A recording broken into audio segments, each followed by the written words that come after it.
Welcome friends. आप सभी का स्वागत है JavaScript tutorial basic to advance series में। आज का हमारा टॉपिक है रेस्ट पैरामीटर।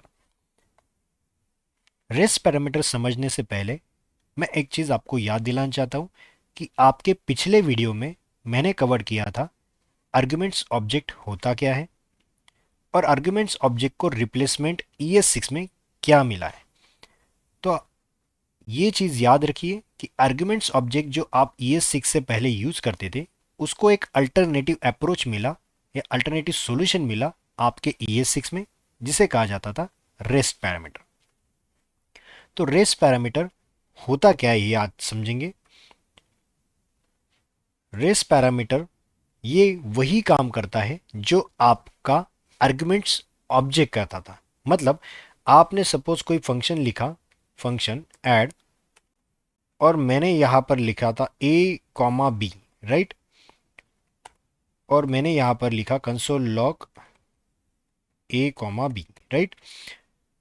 अब मैं यहां पर ऐड फंक्शन को मैंने दो वेरिएबल पास किए, दो वैल्यूज पास की, 10 और 20, 10 एंड 20। जैसे मैंने 10 पास किया, ये वैल्यू जाकर फर्स्ट पैरामीटर में, मतलब ए वेरिएबल में जाकर स्टोर हो गई। सेम बी में स्टोर हुई सेकेंड वैल्यू जो कि मैंने पास की एज ए 20।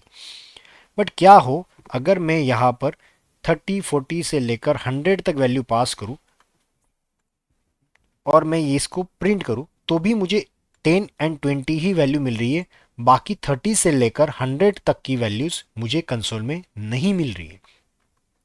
तो उसके लिए आपके जावास्क्रिप्ट ने एक इनबिल्ट फीचर बना के दिया था आर्गुमेंट्स ऑब्जेक्ट। जिनको ये चीज़ नहीं पता आर्गुमेंट्स ऑब्जेक्ट क्या है, तो इस वीडियो में आपको ऊपर आई बटन दिखाई दे रहा होगा जिसमें मैंने आपको आर्गुमेंट्स ऑब्जेक्ट का वीडियो ऑलरेडी अपलोड किया है, वो जाकर आप देख सकते हो। तो आर्गुमेंट्स ऑब्जेक्ट एक फीचर आपके जावास्क्रिप्ट में ऑलरेडी था जो कि आपके सारे पैरामीटर्स जो भी आपने पास किए हो उस रिस्पेक्टिव फंक्शन को, वो सारे पैरामीटर्स वो स्टोर करता था। बट थोड़ा डिफरेंस आपके रेस्ट पैरामीटर में आपके ये 6 ने बताया कि instead of storing all the values, सारी वैल्यूज को स्टोर ना करते हुए जितने वैल्यूज बची है, मतलब ए और बी में 10 और 20 ये वैल्यू ऑलरेडी स्टोर हो चुकी है, तो मैं एक्स्ट्रा मेमोरी क्यों वेस्ट करूं। उसकी मेमोरी में वेस्टेज थोड़ा कम करना चाहता हूं कि जो बचे हुए पैरामीटर्स हैं वही सिर्फ आप स्टोर करोगे, बाकी बचे हुए पैरामीटर्स ऑलरेडी आपने जो दिए गए वेरिएबल्स हैं ए और बी उसमें रहेंगे, राइट। तो रेस्ट पैरामीटर को लिखने का तरीका कैसे, आपने जिस वेरिएबल के बाद सोचते हो कि आगे वाली सारी वैल्यूज एज अ उसने रेस्ट पैरामीटर के तौर पे लेनी चाहिए, तो उसके बाद मतलब बी के बाद आप लिखोगे थ्री डॉट्स, थ्री डॉट, और आपको जो भी पैरामीटर का नाम देना है, सपोज मैंने दिया रेस्ट, राइट। अब क्या होगा, 10 ये वैल्यू जाएगी ए के अंदर जो कि आपका पहला पैरामीटर है, 20 वैल्यू जाएगी सेकेंड पैरामीटर मतलब जो कि बी है, और 30 से लेकर बाकी बची हुई सारी मैं कह रहा हूं, बची हुई सारी वैल्यूज इस थर्ड पैरामीटर के अंदर चली जाएगी। ये थ्री डॉट्स के साथ जो वेरिएबल आप लिखोगे एज अ पैरामीटर के अंदर उसे कहा जाता है रेस्ट पैरामीटर। आप इसका नाम कुछ भी दे सकते हो, मैंने अभी फिलहाल रेस्ट नाम से दिया है, आप इसका नाम एबीसी भी दे सकते हो, नो इश्यूज, ठीक है। तो रेस्ट पैरामीटर मैं वापस उसको रखता हूं, मतलब आपको समझ में आए। रेस्ट पैरामीटर मतलब ऐसा पैरामीटर जो आपके बचे हुई वैल्यूज को स्टोर करेगा, right. It's a collection of all the remaining values which you are passing to a function। मैं इसको वापस आपको प्रोनाउंस करवा के देता हूँ। रेस पैरामीटर का आपको अगर इंटरव्यूअर पूछेगा या कहीं पर आपको पूछा जाता है तो आपको ये चीज़ पता होनी चाहिए कि रेस पैरामीटर होता क्या है।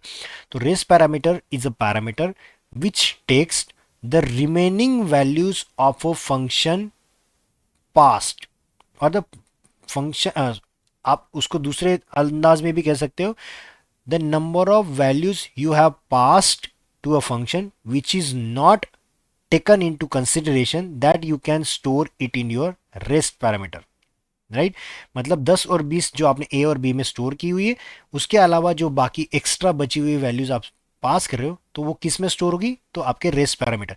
बट एक चीज याद रखना, आर्ग्यूमेंट्स ऑब्जेक्ट की तरह ये rest parameter by default provided नहीं होता जावास्क्रिप्ट के जरिए, आपको ये चीज मैन्युअली लिखनी पड़ती है। मतलब थ्री डॉट्स के साथ जो भी आप वेरिएबल का नाम दोगे वो चीज आपको खुद होके लिखनी है। आप अगर ये चीज नहीं लिखते तो ये जावास्क्रिप्ट नहीं प्रोवाइड करेगा, जो कि आर्गुमेंट्स ऑब्जेक्ट में प्रोवाइड किया जा रहा था, राइट। तो अगर मैं अभी इसको प्रिंट करूं, रेस्ट, राइट, अब इसको लिखते वक्त या एक्सेस करते वक्त इसको थ्री डॉट्स से लिखने की जरूरत नहीं है, इसको सिर्फ वेरिएबल का नाम लिख दो और आप इसको रिफ्रेश करके देखो तो ये सारी वैल्यूज देखो 10 और 20 के साथ ये 8 टाइप ऑफ वैल्यूज लेके आ रहा है। 8 रिमेनिंग वैल्यूज जो है, 8 वैल्यूज 30 से लेकर 100 तक, ये सारी वैल्यूज उसने रेस्ट के अंदर स्टोर कर ली, राइट। तो ये होता है रेस्ट पैरामीटर। अब इसकी जरूरत क्या है, रेस्ट पैरामीटर का नीड क्या है। जैसे कि मैंने कहा, रेस्ट पैरामीटर यूज करते हैं आपको सारे आर्ग्यूमेंट्स को इकट्ठा कलेक्ट करने के लिए, right. Rest parameter is use to get all the arguments pass to a function, right. आप अगर अगर मैं कह रहा हूं ए और बी नहीं देना चाहते, आप अगर ए और बी नहीं देना चाहते, सिर्फ रेस्ट पैरामीटर देना चाहते हो, तो आपको पता है अगर मैं कुछ नहीं लिख रहा हूं अदर देन रेस्ट तो ये सारे वैल्यूज ले लेगा, राइट, बची हुई सारी वैल्यूज। अगर मैं कुछ वेरिएबल दूंगा तो वो उसके छोड़कर जो भी वैल्यूज है उतनी लेगा। जैसे देखो अभी मैंने ए और बी नहीं लिया तो ये 10 के 10 वैल्यू ले ला, राइट। अगर मैं यहाँ पे लिखूंगा ए comma B comma C comma D, अब आप क्या बोलोगे, ए comma B comma C comma D, चलो ये नहीं लिखता, सिर्फ रेस्ट पैरामीटर लिखता हूं। अब आप मुझे बताओ, ए के अंदर वैल्यू जाएगी 10, बी के अंदर जाएगी 20, C as a 30, D as a 40। अब डी के बाद बचा हुआ कौन सा वैल्यूज है, वो 50 से लेकर 100 तक। तो अभी मैंने देखो सिर्फ रेस्ट को प्रिंट किया, ना कि एबीसीडी को। अब मैं रिफ्रेश करता हूं तो देखो ये 50 से लेकर 100 की वैल्यू सिर्फ स्टोर कर रहा है, ना कि बची हुई वैल्यूज। यही चीज आपने अगर ऑब्जर्व की हो आर्ग्यूमेंट्स ऑब्जेक्ट में, तो यहां पर आर्ग्यूमेंट्स ऑब्जेक्ट सारी वैल्यूज लेता है, right.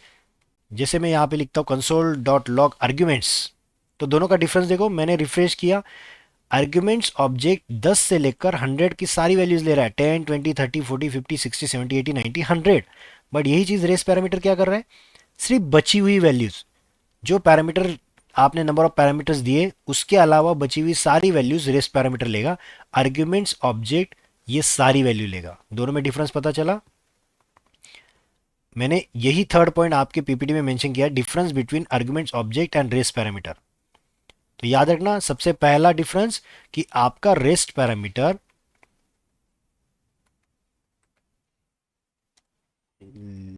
Difference between arguments object and rest parameter, सबसे पहला डिफरेंस कि आपका आर्ग्यूमेंट्स या rest parameter takes all the remaining values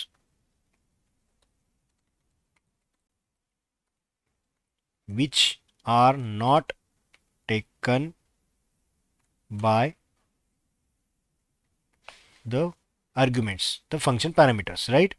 जो पैरामीटर्स ने नहीं लिए उतनी सारी वैल्यूज रेस पैरामीटर लेगा। दूसरा,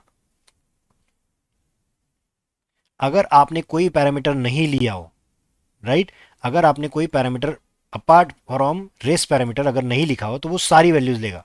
arguments takes, sorry, rest parameter takes all the values passed to a function if no parameters are provided, right, no parameters are passed to a function। ये हो गया सेकंड पॉइंट। तीसरा, जो कि मैंने आपको आर्गुमेंट्स ऑब्जेक्ट में बताया था, आर्गुमेंट्स ये ऑब्जेक्ट एरे की तरह दिखेगा बट उसको यूज नहीं कर पाओगे एज अ एरे। जैसे मैंने यहाँ पे देखो आर्गुमेंट्स डॉट लिखा तो ये दो ही टाइप के मेथड्स देता था, कॉली एंड लेंथ। बट यही चीज मैं अगर रेस्ट के फॉर्म में लिखूँ तो देखो रेस्ट डॉट डॉट करते देखो concat, copy with in, entries, every, ये सारी क्या है आपकी एरे की मेथड्स है। तो मैं इसके ऊपर आपको देखो ऑप्शंस मिल रहे हैं आपको सारे, ये सारे ऑप्शंस या सारे मेथड्स एरे की है। तो मतलब आपका ऑप्शन क्या बचा, आपका मीनिंग क्या बचा कि रेस्ट पैरामीटर ये एक एरे है, sorry, rest parameter is an array, कि जिसके जरिए क्या होता है कि आप सारे एरे की मेथड्स यूज कर सकते हो। जैसे मैंने देखो अभी रेस्ट डॉट लेंथ लिखा, लेंथ क्या करता है, आपके नंबर ऑफ पैरामीटर्स जितने हैं या फिर जितनी उसकी साइज है, सिंपली ये एक एरे है, एरे की साइज कितनी है अगर वो जानना है तो आप एरे डॉट एरे का नाम डॉट लेंथ लिखते हो, तो रेस्ट एज एरे बन गया तो उसकी लेंथ निकालो। और सेम मैंने अगर आपकी आर्ग्यूमेंट्स की लेंथ निकाली तो आपको दोनों का डिफरेंस पता चलेगा। हाँ डेफिनेटली पता चलेगा, क्योंकि रेस पैरामीटर उतनी ही वैल्यू लेगा जितनी बाकी बची हुई हो। तो ये कितनी बची है, ये चार छोड़ दिए, 10 में से 4 गए, छः छः वैल्यूज लेगा, बट आपका आर्गुमेंट्स क्या लेगा, सारी वैल्यूज लेगा, इसलिए उसकी साइज क्या बनेगी, उसकी लेंथ क्या बनेगी, 10। समझ पा रहे हो? तो ये है आपका advance feature provided by ES6, जो कि आपके आर्गुमेंट्स ऑब्जेक्ट में नहीं था। आपके आर्गुमेंट्स ऑब्जेक्ट के कोड में जो गिटअप पर मैंने अपलोड किया है उसमें लिमिटेशंस मैंने और बहुत सारे लिखे हुए हैं जो कि हम वन बाय वन देखने वाले हैं, राइट। उसमें से कुछ कुछ हम आज अभी देखेंगे कि आर्गुमेंट्स ऑब्जेक्ट में जो लिमिटेशंस थे वो रेस पैरामीटर से निकले हैं या नहीं। जैसे कि एक डिफरेंस होता है लिमिटेशंस, यहां पे लिखता हूं, लिमिटेशंस ऑफ आर्गुमेंट्स ऑब्जेक्ट। मैं इन दोनों को डिफ्रेंशिएट करने जा रहा हूं कि पहला,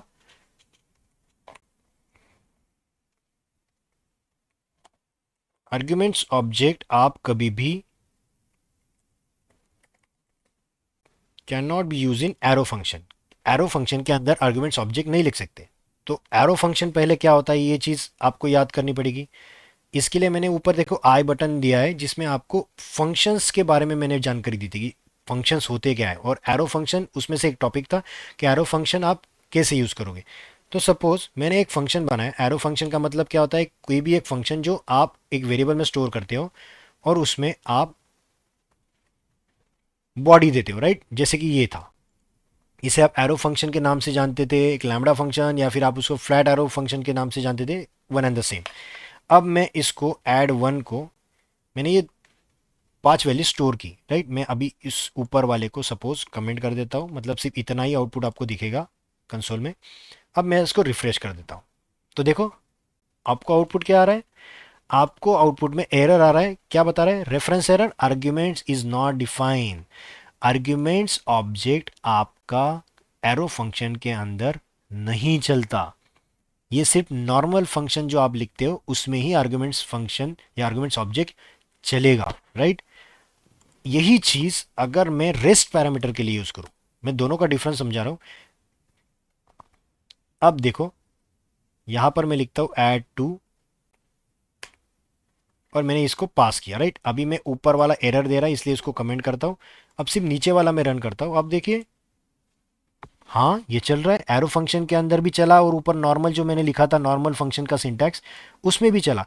मतलब रेस पैरामीटर आपका नॉर्मल फंक्शन हो या फिर एरो फंक्शन दोनों में चलेगा, बट आपका आर्ग्यूमेंट्स ऑब्जेक्ट ये सिर्फ नॉर्मल फंक्शन में ही चलेगा, एरो फंक्शन में आर्ग्यूमेंट्स ऑब्जेक्ट नहीं चलता, राइट। ये एक डिफरेंस आपको अगर इंटरव्यू पूछे तो जानबूझ के ये सवाल पूछा जाता है कि what is the difference between arguments object and rest parameter. तो आपको सबसे पहली चीज बतानी है कि रेस्ट पैरामीटर ये कभी भी सारी वैल्यूज लेगा, सॉरी मतलब जितनी वैल्यूज बची है उतनी सारी लेगा, बट आर्ग्यूमेंट्स ऑब्जेक्ट सारी वैल्यूज लेता है। दूसरा, रेस्ट पैरामीटर आपका एरे की तरह बिहेव करता है, मतलब एरे की सारी मेथड्स उसको एप्लीकेबल होती है, बट आर्गुमेंट्स ऑब्जेक्ट ये एरे की तरह सिर्फ दिखता है, उसमें सिर्फ दो ही फंक्शंस या उसकी प्रॉपर्टीज है जो है लेंथ एंड कॉली, ये दो ही तरीके के मेथड्स आप उसके यूज कर सकते हो। तीसरा, आर्गुमेंट्स ऑब्जेक्ट एरो फंक्शन के अंदर वर्क नहीं करता, रेस पैरामीटर एरो फंक्शन के अंदर इजीली यूज किया जा सकता है। नेक्स्ट और एक डिफरेंस आपको अगर एक्स्ट्रा मैं बताने चाहूँ तो arrow function, sorry arguments object not, sorry can not be use in nested function. अब नेस्टेड फंक्शन का मतलब क्या, फंक्शन के अंदर फंक्शन। तो सपोज मैंने लिखा ये फंक्शन, उसके अंदर मैंने लिखा है ऐड 4 फंक्शन, समझ पा रहे हो। अब मैंने ऐड 3 को इतना पैरामीटर भेजता हूँ। एक बार मैं कोड समझा देता हूँ। एक बाहर वाला फंक्शन है जिसके अंदर मैं अंदर एक और फंक्शन बनाया। अब लाइन बाय लाइन एग्जीक्यूशन होगा। सबसे पहले मैं ऐड 3 को कॉल करूंगा। ऐड 3 को कॉल होने के बाद इस फंक्शन को यहां पर कॉल है तो ये इस फंक्शन को भी कॉल करेगा, राइट। बट ये चीज नॉर्मल नॉर्मल फंक्शन होने के बावजूद, बट ये नेस्टेड फंक्शन के अंदर मैंने आर्गुमेंट्स लिखा है, राइट। अगर मैं इसको रन करूं तो देखो क्या हो रहा है। इसकी लेंथ 0 है, मैंने पास तो किया है 10 से लेकर 50 तक, बट ये आर्गुमेंट्स ऑब्जेक्ट जो कि मैंने लिखा है अंदर आपके नेस्टेड फंक्शन के अंदर, तो इसीलिए आपको एक चीज बतानी पड़ेगी, arguments object can not be use in nested function, right. समझ पा रहे हो। और यही चीज मैं अगर आपको यहां पर दिखाऊं, फंक्शन 5 और यहां पे लिख देता हूं रेस्ट, और यहां पे मैं कॉल कर देता हूं ऐड 5।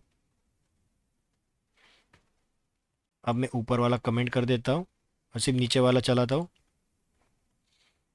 एंड रिफ्रेश, चल गया, राइट। रेस्ट पैरामीटर नेस्टेड के अंदर भी चलेगा, बट आपका आर्गुमेंट्स ऑब्जेक्ट नेस्टेड फंक्शन के अंदर नहीं चलेगा। तो इस तरीके से बहुत सारे मैंने आपको लिमिटेशंस आपके गिटअप के कोड में, इसी लेसन 12 में, मतलब पिछले वाले कोड में आपके मैंने अपलोड कर दिए। आप चाहते हो तो वहाँ पे जाकर देख सकते हो। बट ग्रेजुअली हम जैसे ही आपके नए नए कंसेप्ट सीखेंगे तो ये चीज़ मैं आपको क्लियर करते जाऊंगा, राइट। तो ये चीज़ याद रखना, इतने सारे लिमिटेशंस आपके आर्गुमेंट्स ऑब्जेक्ट में थे जिसको ओवरकम किया आपके रेस्ट पैरामीटर ने। तो आज के लिए इतना ही। अगर आपको ये वीडियो पसंद आता है तो इसे लाइक, सब्सक्राइब और शेयर ज़रूर कीजिए, और आपके दोस्तों को भी ये फॉरवर्ड कीजिए, जिससे मुझे मोटिवेशन मिलेगा और आपको नए नए वीडियोस में इसी प्लेलिस्ट में ऐड कर सकता हूँ। तो आज के लिए इतना ही। Thank you.